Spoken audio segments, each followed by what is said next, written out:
I had a couple of questions about the first DBQ. And so I wanted to explain a little bit about it. About the question originally was, how many documents did you need to use? And in the best of all worlds, you would use them all. However, that's not necessarily realistic.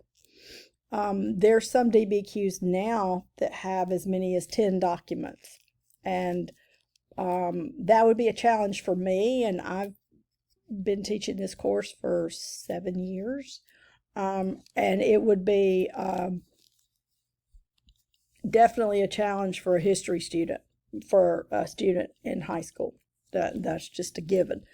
The answer is, it's a fine line.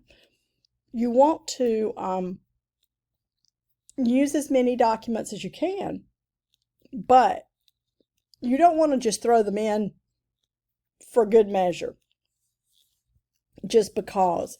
If your AP reader sees that you don't really know what you're talking about, or that the document doesn't apply, and that you did it just to add that particular document or documents in to try to earn points, then you're not going to get those points anyway. So if it's plausible, if you can use it plausibly, then that's what you need to do. If it looks like you're just throwing it in for the fun of it, don't do it. It's not worth it. And you're not going to get credit anyway. So if I were looking at this question, for example, in what ways and to what extent did constitutional and social developments between 1860 and 1877 amount to a revolution? Use the documents and your knowledge from the period to answer the question. So what I would do is I would write down what I know to start with, just off the top of my head. So, and I'm doing this off the top of my head. This is just on the, this is just on the fly, so to speak. So what I would do without looking at any of the documents, I would write down what I know. I know about the Reconstruction amendments to the Constitution. That is a major part. And you could almost write this based on the 13th, 14th, and 15th Amendments completely. But you don't want to do just that. You want to add more to it, of course. So I would talk about the 13th, 14th, and 15th Amendments. Those are the things I would write down if I'm brainstorming. I would write down the fact that the formation of the Confederate government was unbelievable. That was revolutionary in itself. The fact that they wrote their own constitution, they elected their president, they set up their whole government. Now, it didn't function well, of course, but that kind of thing was revolutionary.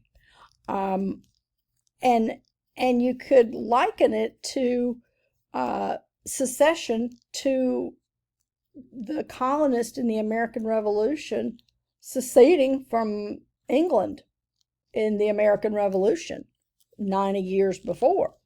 So you could call that revolutionary, and you could liken it like I would say in a conclusion, if you wanted to add something about, because you could compare it to the American Revolution in a cursory way. Don't go into great detail. You could write a book about that. But I would put it in my conclusion for that complexity point at the end. Social developments, you got to think about the fact that suddenly you had 4 million freed people who had to be employed, had to be housed, had to be educated. The social developments were unbelievable.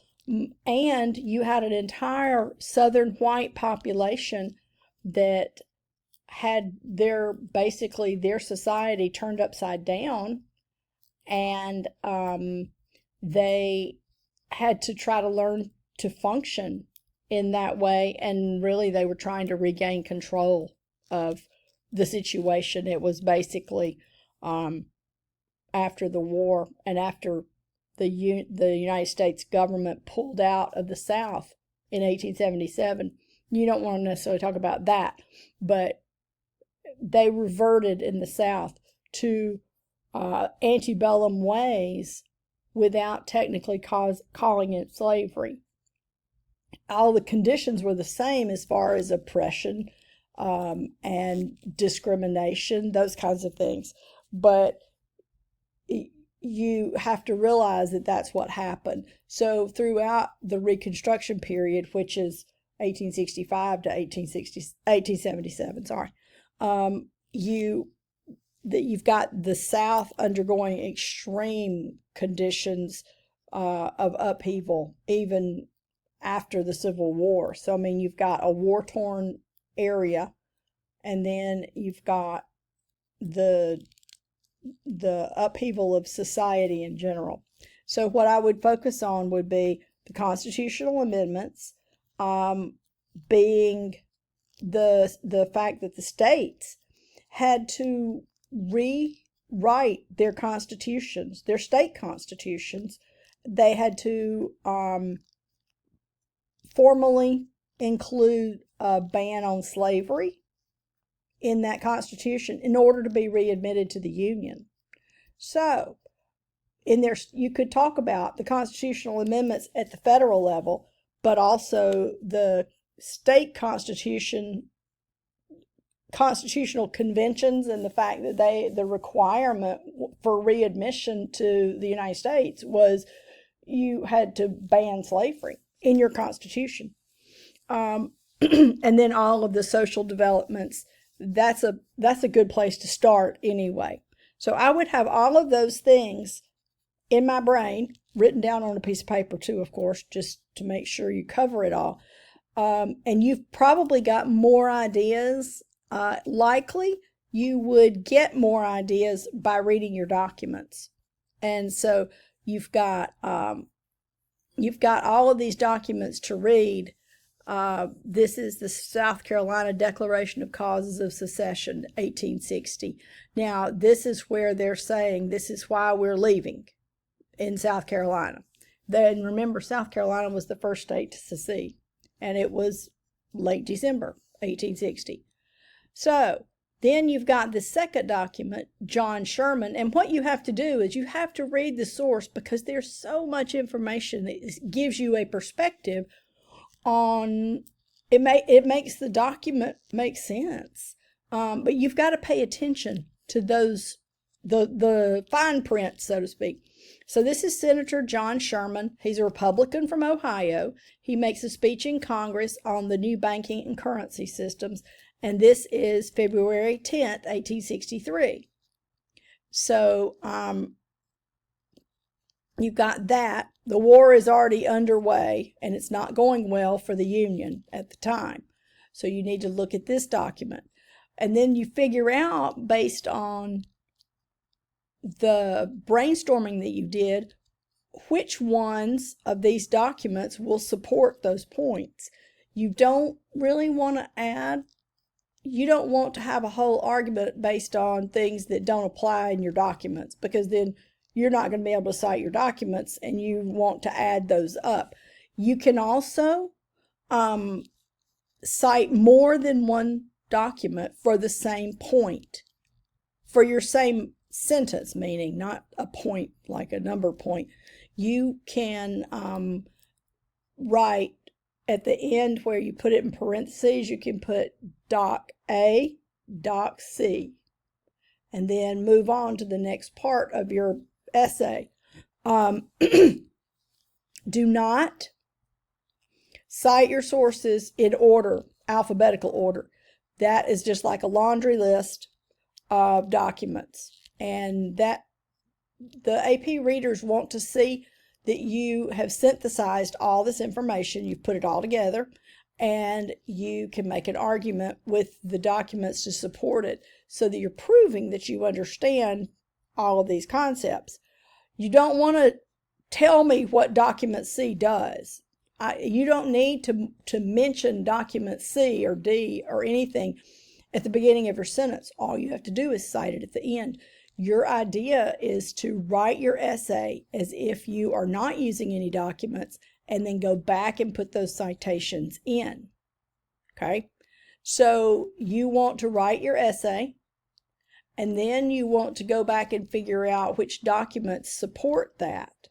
You might have to tweak your essay some based on the documents you are provided, but that will help. Don't say document C says X, Y, and Z. Your AP reader knows that. They know these documents. They've read them.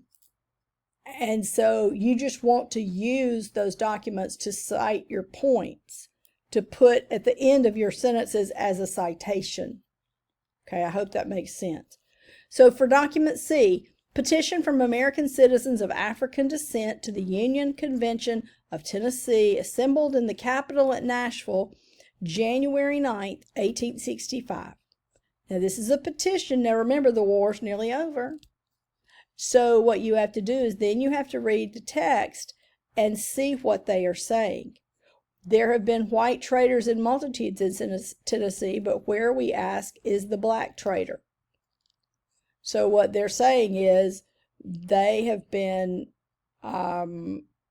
loyal, whereas there are white traders all over Tennessee.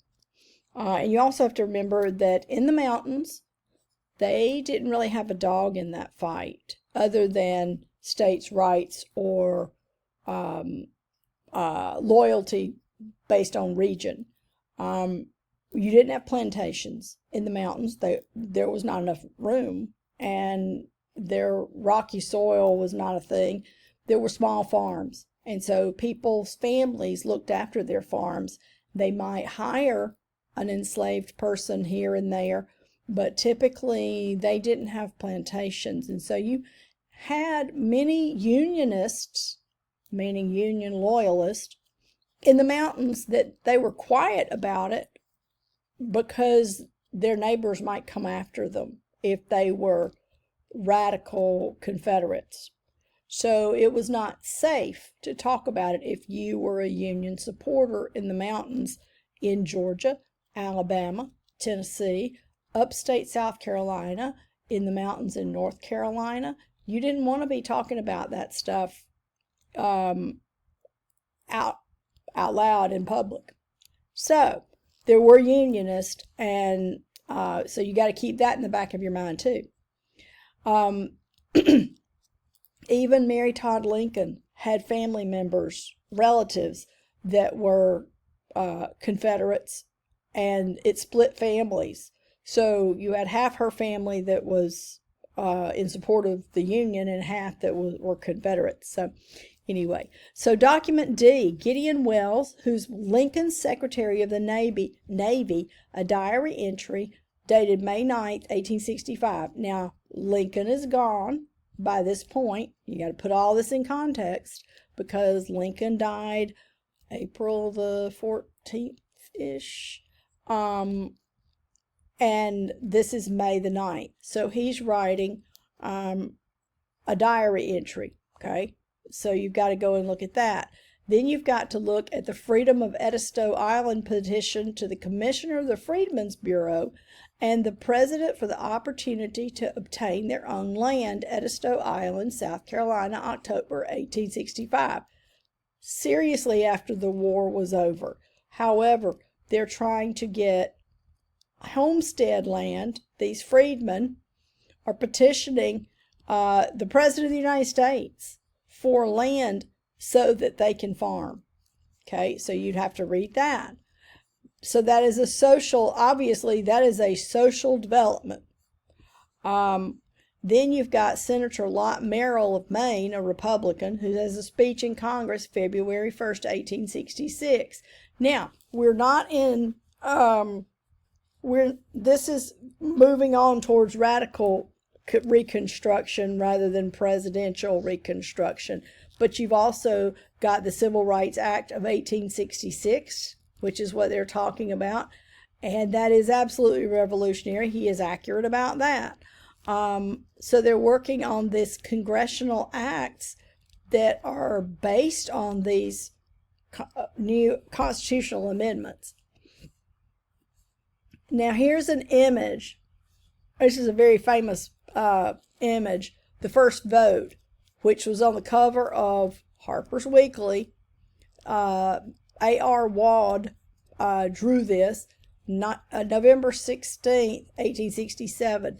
Now, that'll support any point that you have related to the 15th Amendment, because it guaranteed all men, regardless of previous condition or of servitude. So meaning if you used to be an enslaved person, but now you aren't, without saying, if you're an African American, they're saying regardless of, I mean, what if you were a Chinese enslaved person? You know, they're not specifying African descent. They're just saying regardless of previous condition of servitude, they can vote. Notice it's not women. African American women don't get the right to vote any earlier than white ladies did. So you've got all women getting the vote in 1920 with the 20th Amendment. So you would want to check this out, look at this image, and see that they're all lined up. They're all dressed up really nice with their hats on, and they are, and then this looks to be a soldier in the Union Army, and he's African American, of course. And if you could see this in color, you would know that, or in real person, it would be easier to see. But you can look and see that they are standing in line to vote for the first time. So that's pretty cool. And then document H is from Nation, March 23rd, 1871, and refers to the KKK Act of 1871. So this is another part of another document, and then you've got this, Thomas Nast was a very famous political cartoonist of the day. He has one, there's one that I'll try to find for you. It's amazing. It's Manifest Destiny, and it's very famous. But he was well known. This political cartoon was in Harper's Weekly, October 24th, 1874. And so you would analyze this and figure out what if you could use that. So those are all the documents that you could use. My suggestion is to try to use at least 4. If you can use more, do so, because that's just going to bump up your credit on the AP exam. So practicing that now is good. But don't do it so that it looks fake or contrived, like you just added it because you needed to add another document in there. Make sure that it's plausible, that it actually does support what you're saying. And don't forget that you can use more than one document. I mean, if you really wanted to and you could make it work, you could use 3 documents for 1 point. But that's just my suggestion. I hope that helps a little bit without muddying the waters. If you've got questions, please let me know. I can make videos, multiple times a day for that matter. But I hope that helps, and I hope you have a great day.